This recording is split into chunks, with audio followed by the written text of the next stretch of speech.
Você já fez algo que gostaria de apagar da sua história de vida? Você já perdeu o sono por causa da culpa que você carregava, por algo que você cometeu que é impossível de esquecer? Hoje nós estamos lendo o Salmo de número 51.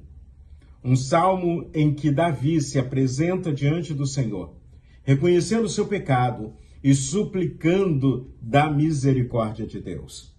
Quando eu chego ao Salmo de número 51, e eu convido você a fazer uma contextualização comigo.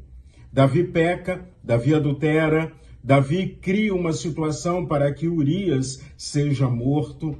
Davi agora continua sendo, para todo mundo, o rei segundo o coração de Deus, o homem da justiça, o grande guerreiro, mas ele carrega escondido o pecado. E o pecado, todo pecado é contra Deus. Fazemos contra pessoas, mas estamos pecando contra o Senhor, porque pecado é sair do propósito de Deus. Pecado é desobedecer ao Senhor. Pecado é contra Deus. Não se esqueça disso. Quando você faz um mal a uma pessoa, você está pecando contra o Senhor. Então, quando a gente olha para tudo isso, eu vejo Davi buscando da graça de Deus e do perdão do Senhor no Salmo 51. Mas, para que Davi chegasse um momento do seu reconhecimento, chegasse ao momento do confronto com o seu pecado, Deus usa um homem, Natã, o profeta, um homem corajoso que, em nome do Senhor, não fica passando a mão por cima da cabeça do rei, não fica com medo de assumir o seu papel de profeta do Senhor. Ele não dá desculpas para não ir na presença do rei. De forma sábia, Natã começa com uma historinha, falando de um rebanho, falando de alguém que tinha só uma ovelha, falando de que alguém usurpou daquela pessoa algo que era dele, um bem precioso dele. Davi, na sua autoridade de rei, pensando que Natã não sabia o que estava acontecendo, Davi diz: esse homem é digno de morte.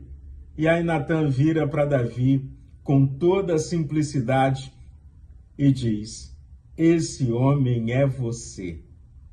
Eu fico tentando imaginar os segundos, os minutos em que Davi cai em si, olha para os céus e diz: e agora? O que é que eu vou fazer? Então Davi disse a Natã: pequei contra o Senhor. Ele assume, ele não transfere o seu pecado para ninguém, ele assume a sua responsabilidade. E Natã responde: também o Senhor perdoou o seu pecado, você não morrerá. Está lá em 2 Samuel, capítulo 12, toda essa história. Você pode ir lá, contextualizar com o Salmo 51 e voltar e ver a beleza que é a graça sendo alcançada por um pecador. No Salmo de número 51, nos versículos 1 e 2, o texto da palavra do Senhor nos mostra já Davi assumindo o que ele fez, assumindo quem ele é e se colocando à disposição do cuidado do Senhor na sua vida. Diz assim o texto bíblico: compadece-te de mim, ó Deus, segundo a tua benignidade e segundo a multidão das tuas misericórdias. Apaga as minhas transgressões, lave-me completamente da minha iniquidade e purifica-me do meu pecado. Davi não está pedindo aquilo que ele merecia, porque ele muito bem sabia que ele merecia a morte, ele merecia a humilhação, ele merecia perder o seu reino, ele merecia estar distante da intimidade com Deus. Mas ele suplica por misericórdia do Senhor. A graça de Deus começa a nos alcançar quando reconhecemos o quão pecador somos e não ficamos tentando justificar o pecado. Afinal de contas, nós fomos criados seres espirituais, à imagem e à semelhança de Deus, com liberdade para fazermos as nossas escolhas. O pecado não retirou a nossa capacidade de intimidade com Deus. Ele pode ter distorcido a nossa espiritualidade, mas continuamos sendo seres espirituais para nos relacionarmos com um Deus Todo-Poderoso em plena intimidade. No verso 3, Davi diz assim: pois eu conheço as minhas transgressões e o meu pecado está sempre diante de mim. Ou seja, não tem como fugir da presença do Senhor, não tem como fugir da ação do pecado na sua vida. E aí então nós aprendemos algo importantíssimo. Não adianta querer esconder o pecado, não adianta fugir do pecado que cometemos.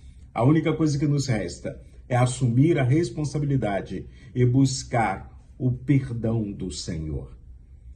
E aí então Davi faz um pedido, um clamor, na sua oração diante de Deus. O versículo de número 10 do Salmo 51 diz assim: cria em mim, ó Deus, um coração puro, e renova dentro de mim um espírito inabalável. Quando eu olho para essa porção do Salmo, eu vejo Jesus transformando a nossa vida, transformando o nosso coração. Eu olho para o ensinamento de Paulo, que está lá à igreja em Corinto, que diz que quem está em Cristo é nova criação, as coisas velhas já passaram, eis que tudo se fez novo. Davi está pedindo: cria em mim, ó Deus, um coração puro. Que eu possa ser transformado pela sua vontade, que eu possa aprender a viver de acordo com o teu querer, que a minha vida esteja refletindo o teu poder. Perdoa, Senhor, perdoa os meus pecados. E pecado tem nome. Você não pode buscar o perdão do Senhor no atacado, não. Tem que ser no varejo. Perdoa, Deus de amor, o pecado do meu orgulho. Perdoa, Senhor, o meu pecado por não estar dando prioridade a Ti, ó Deus, na minha vida. Você precisa dar nome ao pecado. Quando a gente continua olhando para tudo isso, temos algumas questões que são importantes. No Salmo 51 nós aprendemos a confessar o pecado, a arrepender, voltar para Deus e confiar na graça do Senhor. E eu quero finalizar hoje com a oração de Davi, o verso 12, quando ele diz assim: restitui-me a alegria da tua salvação e sustenta-me com um espírito voluntário. Ou seja, a alegria da salvação, sorriso, alegria, prazer em servir ao Senhor, um espírito voluntário, um espírito de serviço, um espírito que se dispõe a caminhar com Deus em todas as circunstâncias. Você não consegue fugir de Deus. Você pode se esconder de pessoas, mas nós não temos como nos esconder do Senhor. E aí então, quando o pecador tem um encontro com a graça de Deus, tudo se transforma. E a graça do Senhor para a sua vida hoje se chama Jesus Cristo. Então, vamos continuar olhando para Jesus e vamos oferecer a Deus sacrifício agradável. O verso 17 diz assim: sacrifício agradável a Deus é o espírito quebrantado, coração quebrantado e contrito, não o desprezarás, ó Deus. Que seja um dia de quebrantamento na sua vida. Que Deus te abençoe.